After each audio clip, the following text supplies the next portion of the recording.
કેમ છો બાળ મિત્રો? મજામાં? ગયા વિડીયોમાં આપણે જોયું લિટલ સ્ટેપ 10, 11 અને 12 એ ગયા વિડીયોમાં જોયું હતું.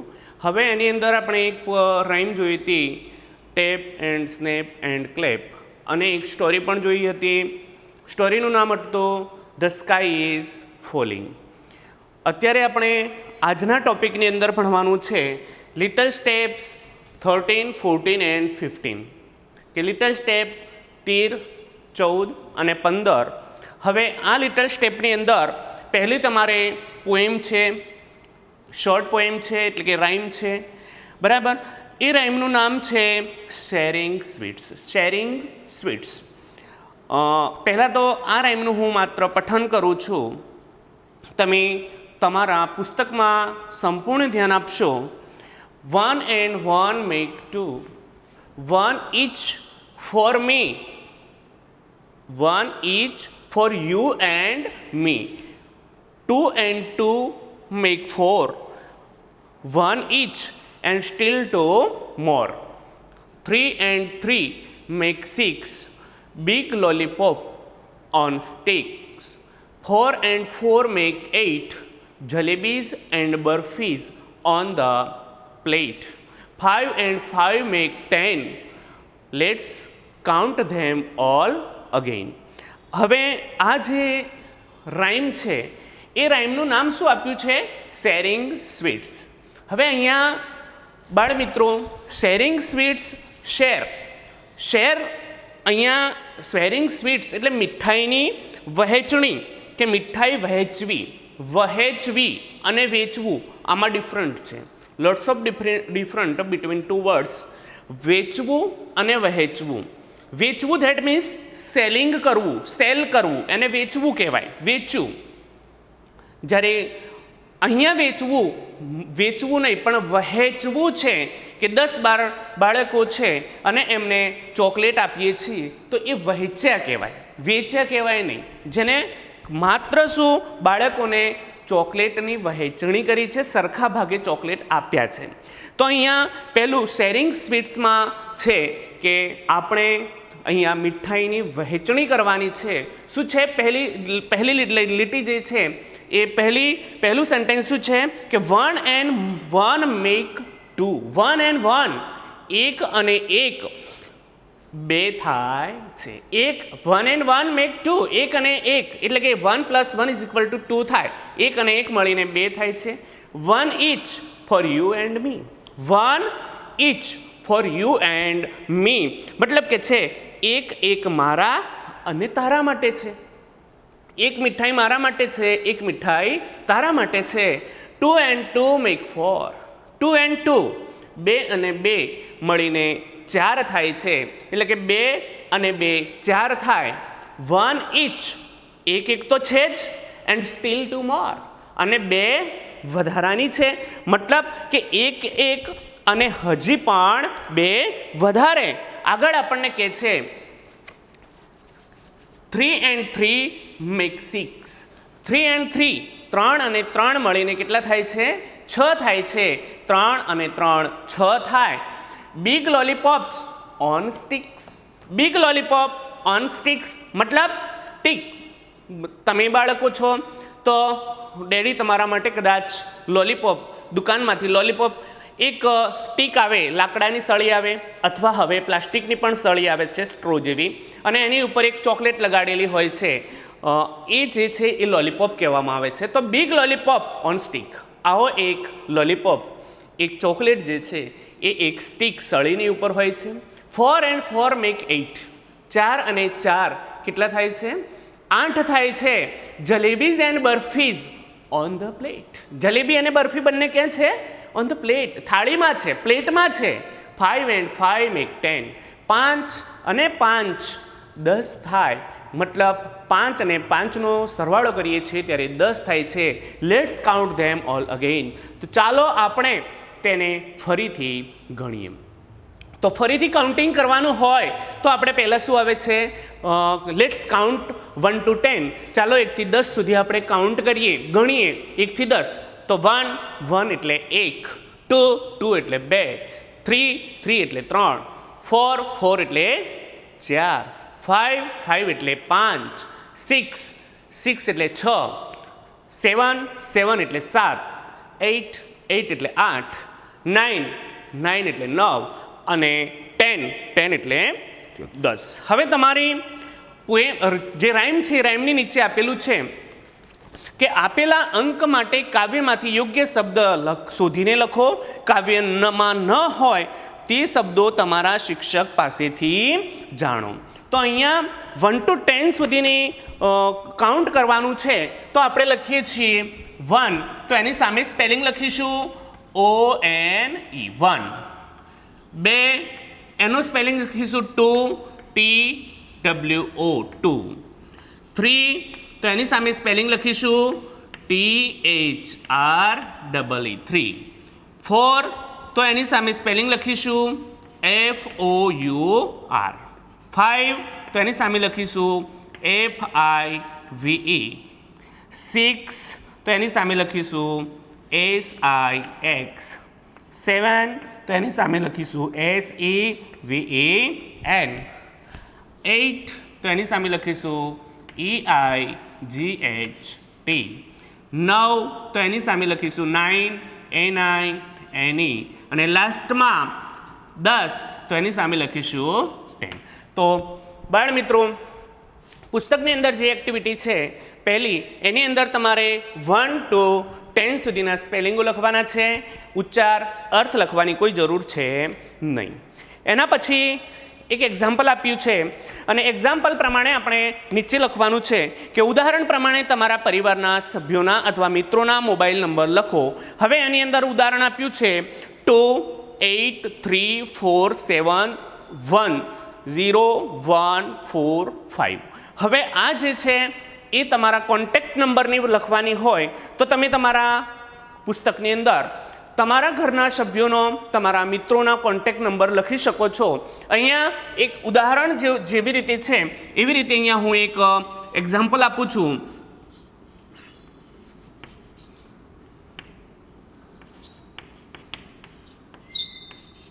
અહીંયા એક કોન્ટેક્ટ નંબર લખ્યો છે. કોન્ટેક્ટ નંબરની અંદર લખ્યું છે 9429716046. હવે અહીંયા બાળ મિત્રો આપણે શું જોવાનું છે તો કે જે કોન્ટેક્ટ નંબર આપ્યો છે એના દરેકે દરેક અક્ષરને, દરેકે દરેક એનો જે લેટર છે એને આપણે લખવાનું છે. સામે એનો સ્પેલ લખવાનો છે, સ્પેલિંગ લખવાનો છે. અને એ સ્પેલિંગની અંદર 9 પહેલો 9 છે તો આપણે સામે લખીશું 9. એની પછી શું છે 4 તો આપણે સામે લખીશું 4. એના પછી 2 છે તો સામે લખીશું TWO 2. એના પછી ફરી પાછું 9 છે તો આપણે ફરી પાછી લખીશું 9. એના પછી ફરી 7 છે તો આપણે લખીશું 7. એના પછી 1 છે તો આપણે લખીશું 1. એના પછી 6 છે તો આપણે લખીશું 6. એના પછી પાછો 0 છે તો 0નો સ્પેલિંગ ZERO. એના પછી 4 છે તો 4નો સ્પેલિંગ લખો FOUR 4. અને પાછો 6 છે તો તમે લખો SIX 6. હવે આ એક કોન્ટેક્ટ નંબર આપણે લખ્યો 9429716046. એ જ રીતે તમારે ફરીથી નીચે એક બીજો કોન્ટેક્ટ નંબર લખવાનો છે. એ કોન્ટેક્ટ નંબર તમે ચાહે તમારા પિતાનો લખો, મિત્રોના લખો કે ગમે તેના તમે તમારા મનપસંદ કોન્ટેક્ટ નંબર લખી શકો છો. અને સામે તમારે એનો સ્પેલિંગ લખવાનો છે. દરેકે દરેક જે અંદર અક્ષરો આપેલા છે એ દરેક અક્ષરનો સ્પેલિંગ તમારે એની સામે લખવાનો છે. હવે એના પછી એક્ટિવિટી નંબર 2 છે. એક્ટિવિટી નંબર 2 એની અંદર આપણે જોઈએ છીએ એક સ્ટોરી આપેલી છે કે ચિત્ર જુઓ અને વાંચો.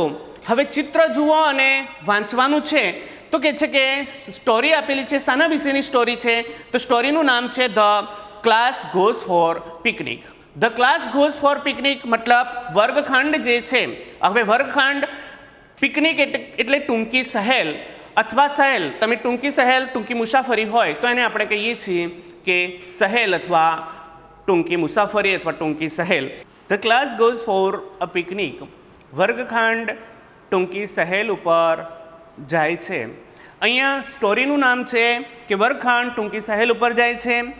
તો ચાલો જોઈએ આ એક વાર્તા જે છે તે કે let's go for a picnic.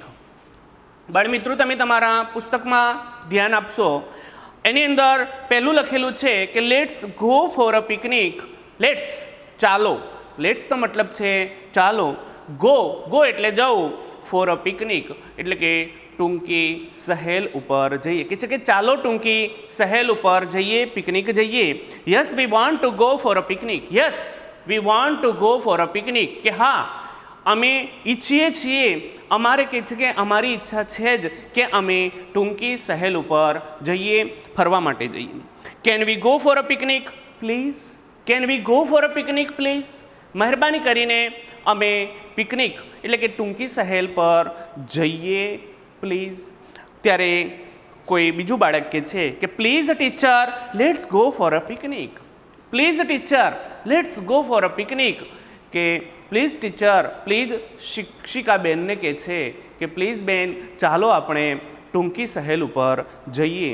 ત્યારે ટીચર એગ્રી થાય છે, ટીચર એમના જે બેન છે એ સંમત થાય છે કે ઓકે લેટ્સ ગો, કે ઓકે બરાબર છે, લેટ્સ ગો, ચાલો જઈએ. ત્યારે આગળ કે so the children of class 5 decided to go for picnic. So તેથી ધ ચિલ્ડ્રન ઓફ ક્લાસ 5 ધોરણ 5ના બાળકોએ શું કર્યું? ડિસાઇડેડ. ડિસાઇડનું પાસ્ટ ફોર્મ છે ડિસાઇડેડ, કે decided to go for picnic. Decided નિર્ણય લીધો. શાનો નિર્ણય લીધો? કે ટૂંકી સહેલ ઉપર જવાનો નિર્ણય લીધો. તેથી ધોરણ 5ના બાળકોએ કે છે કે ટૂંકી સહેલ ઉપર જવાનું નક્કી કર્યું. એના પછી પેજ નંબર 20 ઉપર જુઓ કે they took a bus and went to Sundarbans. તેઓ બસ દ્વારા કે બસ મારફતે આ સુંદરવન ગયા. હવે અહીંયા ટુક ટેકનું ભૂતકાળ છે. ટુક બસ લીધી મતલબ બસ લેવાની નથી, પણ અહીંયા બસ દ્વારા ગયા છે. વેન્ટ ટુ સુંદરવન, સુંદરવન ગયા. It is a picnic spot in the jungle. અને Sundarvan is a picnic spot in the jungle. Sundarvan એક પિકનિક ટૂંકી સહેલ માટેનું એક સ્થળ છે. સ્પોટ એટલે સ્થળ, જંગલ એટલે જંગલ, વન આપણે કહીએ છીએ. All of them got down from the bus. બસમાં ગયેલા બધા હવે જ્યારે આ પિકનિક સ્પોટ આવી જાય છે, આ ટૂંકી સહેલ માટેની જે સ્થળ છે એ આવે છે, એટલે બસમાંથી બધા નીચે ઉતર્યા. They started to walk towards the jungle. તેઓ શું કરે છે? They started to walk towards the jungle. તેઓ જંગલ તરફ ચાલવાનું શરૂ કર્યું. હવે એ લોકો જંગલ તરફ જાય છે. સડનલી અચાનક જ શું થાય છે? Suddenly it started raining. અચાનક વરસાદ પડવાનું શરૂ થયું. વરસાદ પડે છે અચાનક. They saw a building in front of them. They saw a building in front of them. તેઓએ તેમની આગળ એક ઇમારત જોઈ, એક બિલ્ડિંગ જોયું, એક મોટું ઇમારત હોય એ ઇમારત જોઈ. they ran towards it. તેઓ આ બિલ્ડિંગ જોઈ એટલે બિલ્ડિંગ તરફ દોડવાનું શરૂ કર્યું. The door was open. હવે બિલ્ડિંગ જે છે એ બિલ્ડિંગનો ડોર જે છે, બારણું જે છે એ ખુલ્લું હતું, ઓપન હતું. They entered. તેઓ અંદર પ્રવેશ્યા. એ ઘર ખુલ્લું હતું એટલે એ લોકો અંદર પ્રવેશ્યા. It was a very dirty house. It was a very dirty house. But the house was very dirty. ઘર જે છે એ ઘર ખૂબ જ ગંદુ હતું. They could not see anybody inside. તેઓ ઘરમાં કોઈને જોયું નહીં. ઘરની અંદર કોઈ રહેતું હતું નહીં અને ઘરમાં કોઈ નહોતું રહેતું, એટલા માટે કહે છે કે ઘર ખૂબ જ ગંદુ હતું. દે શાઉટડ. તેઓએ બૂમો પાડી. શું બૂમો પાડે છે? કે હેલો એનીબડી ધેર. કે હેલો એનીબડી ધેર, કે કોઈ છે ઘરમાં, કોઈ છે એમ. એનીબડી ધેર મતલબ anybody there in the house. ઘરમાં કોઈ છે. એ પેજ નંબર 21 ઉપર જુઓ. Hello anybody there. Hello anybody there, કે કોઈ છે ત્યાં. ત્યારે ઇટ્સ રેનિંગ. વરસાદ વરસી રહ્યો છે. Can we stay here for some time. કે છે કે can we stay here for some time, કે અહીંયા અમે થોડોક સમય માટે રોકાઈએ. ત્યારે અંદરના જ બાળકો જવાબ આપે છે યસ આઈ થિંક નો બડી ઇઝ ધેર, કે યસ આઈ થિંક, હા હું વિચારું છું, નો બડી ઇઝ ધેર, અંદર કોઈ અહીંયા કોઈ છે, ત્યાં ઘરની અંદર કહે છે કે કોઈ છે નહીં. Let's stay here for some time, ચાલો અહીંયા થોડોક સમય માટે રોકાઈએ. બટ મેડમ પણ કહે છે કે બેન the house is so dirty, પણ હાઉસ ખૂબ જ ગંદુ છે, ઘર ખૂબ જ ગંદુ છે, ડર્ટી છે. Turn page number 22. એની અંદર છે કે લેટ્સ ક્લીન ઇટ, ચાલો તેને સ્વચ્છ કરીએ. ઘર ગંદુ છે તો ચાલો આપણે તેને ચોખ્ખું કરી દઈએ. Four of you clean the kitchen, four of you તમે 4 જણ ક્લીન ધ કિચન, રસોડાને સાફ કરો. Four of you clean this big room, તમે 4 જણ આ જે મોટી રૂમ છે, મોટો ઘર છે એની અંદર અલગ અલગ રૂમ્સ હોય, પાર્ટ્સ હોય, તો એની અંદર કે છે કે આ મોટી રૂમ જે છે એને તમે સાફ કરો.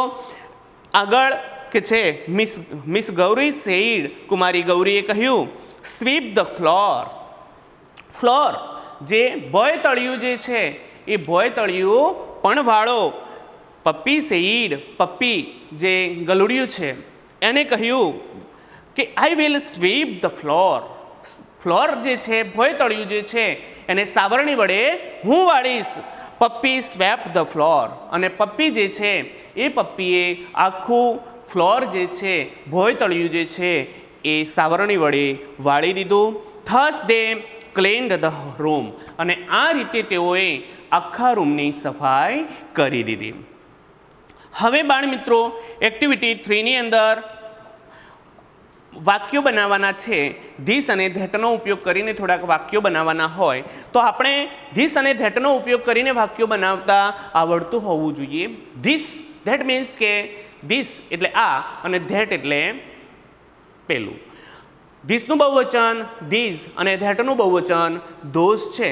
પણ અહીંયા થોડાક વાક્યો કે છે કે મારી આ ડસ્ટર છે ત્યારે હું કહીશ કે ધીસ ઇઝ અ ડસ્ટર. પેલું વૃક્ષ છે ત્યારે હું કહીશ કે ધેટ ઇઝ અ ટ્રી. પણ અહીંયા ધીસ અને ધેટનો ઉપયોગ કરી ધીસ પછી તરત જ એક વચનનું વર્તમાનનું ક્રિયાપદ મૂકવાનું છે ઇજ, અને એના પછી તમારે જે હોય તે શબ્દો મૂકવાના છે. હવે એની અંદર એક્ટિવિટી 3ની અંદર એક ફરી પાછી એક રાઇમ છે. ડેઝ ઓફ ધ વીક મતલબ અઠવાડિયાના દિવસોના નામ છે. અઠવાડિયાના જે 7 દિવસ છે એ 7 વારના નામ અહીંયા છે, અને 7 વારના આ days of the week poem ઉપરથી આપણને 7 વારના નામ અંગ્રેજીમાં આવડતા હોવા જોઈએ. આપણે એમાં શું છે કે oh what a fun to play, કે છે કે ઓહ રમવાની કેવી મજા. ફન એટલે મજા, પ્લે એટલે રમવું, કે રમવાની કેવી મજા. A new game every day, દરરોજ નવી રમત. દરરોજ કે છે કે નવી રમત રમવાની કેવી મજા પડે છે.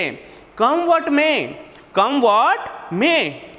વોટ મે, એમાં શું, કોઈ પણ સંજોગોની અંદર કે છે કે રમત, એમાં શું ગમે તેવી પરિસ્થિતિ હોય, ગમે તેવા સંજોગો હોય, પણ આપણે કે છે કે રમત રમવાની છે. માર્બલ્સ ઓન મંડે, કે છે કે સોમવારના દિવસે આપણે લખોટીની રમત રમીશું. લેડર્સ ઓન ટ્યુઝડે મતલબ મંગળવારે આપણે લેડર્સ સાપસીડીની રમત રમીશું. હોપિંગ ઓન વેનસડે એટલે બુધવારના દિવસે હોપિંગ મતલબ હોપ એટલે એક પગે કૂદવું. અહીંયા લંગડીની રમતની વાત છે કે બુધવારે લંગડીની રમત રમીશું. ટિપકેટ ઓન થર્સડે એટલે કે ગુરુવારના દિવસે આપણે ટિકટેક એટલે ગિલ્લી દંડાની રમત જે છે તે ગિલ્લી દંડો રમીશું. ફૂટબોલ ઓન ફ્રાઈડે, અને શુક્રવારના દિવસે ફૂટબોલ રમીશું. સ્કીપિંગ ઓન સેટરડે, શનિવારે દોરડા કૂદની રમત. ક્રિકેટ ઓન સન્ડે, અને રવિવારે ક્રિકેટ રમીશું. Come with us to play, આવો અને અમારી સાથે રમો, કે છે કે અમારી સાથે રમવા આવો, તમે આવો કે છે અમારી સાથે રમો. હેવ ફન એવરી ડે, અને રોજ તમે મજા કરો, આવો અને અમારી સાથે રમો, રોજ મજા કરો. હવે આના થોડાક કે છે કે એક્ટિવિટી 1 અને એક્ટિવિટી 2 જે છે એના થોડાક અઘરા સ્પેલિંગો જે છે એ સ્પેલિંગોના અર્થને સમજીએ. સ્વીટ એટલે મીઠાઈ, અને આમ સ્વીટ એટલે ગળ્યું પણ થાય, મધુર પણ થાય. ટુ શેર એટલે વહેંચવું. ટુ કાઉન્ટ એટલે ગણતરી કરવી. અગેન એટલે ફરીથી. પિકનિક એટલે ટૂંકી સહેલ, ટૂંકમાં ઉજાણી ઉપર જવું. ડિસાઇડ એટલે નિર્ણય લેવો. સ્પોટ એટલે સ્થળ, જગ્યા. જંગલ એટલે જંગલ, એને વન પણ કહેવાય. સડનલી અચાનક, એકાએક પણ કહી શકાય. રેઇન એટલે વરસાદ. બિલ્ડિંગ એટલે ઇમારત. ઇન ફ્રન્ટ ઓફ એટલે ની સામે. ડર્ટી એટલે ગંદુ. હાઉસ એટલે ઘર. ઇનસાઇડ અંદરની બાજુ. ટુ શાઉટ એટલે કે બૂમ પાડવી. ટુ સ્ટે એટલે રોકાવું. સમટાઈમ થોડો સમય. ટુ થિંક એટલે વિચારવું. કિચન એટલે કે રસોડું. ફ્લોર એટલે ભોંયતળિયું. થસ એટલે કે આમ. ફન એટલે કે મજા. માર્બલ એટલે લખોટી. લેડર એટલે નિસરણી. ટિપકેટ એટલે ગિલ્લી દંડો. સન્ડે એટલે રવિવાર. મંડે એટલે સોમવાર. ટ્યુઝડે એટલે મંગળવાર. વેનસડે બુધવાર. થર્સડે ગુરુવાર. ફ્રાઈડે એટલે કે શુક્રવાર. સેટરડે એટલે શનિવાર. વીક એટલે અઠવાડિયું. અને ઓપોઝિટ વર્ડ વિરોધાર્થી શબ્દોની અંદર તો કે ઇનસાઇડનો ઓપોઝિટ વર્ડ થશે આઉટસાઇડ. ઇનસાઇડ એટલે અંદરની બાજુ, આઉટસાઇડ એટલે બહારની બાજુ. એન્ટર એનો ઓપોઝિટ વર્ડ થશે એક્ઝિટ. એન્ટર એટલે પ્રવેશવું, એક્ઝિટ એટલે બહાર નીકળવું. ક્લીન એટલે ચોખ્ખું. ક્લીનનો ઓપોઝિટ વર્ડ થશે ડર્ટી એટલે ગંદુ. ઓપનનો ઓપોઝિટ વર્ડ થાય છે ક્લોઝ. ઓપન એટલે ખુલ્લું, ક્લોઝ એટલે બંધ. હવે વિદ્યાર્થી મિત્રો, તમે આ જે સ્પેલિંગો જે છે એ સ્પેલિંગો તૈયાર કરજો અને તમારા પાઠ્યપુસ્તકમાંથી આ પાઠ અને જે 2 ટૂંકી રાઇમ્સ હતી એ તૈયાર કરજો, એને સમજજો. હવે મળીશું નેક્સ્ટ વિડીયોમાં.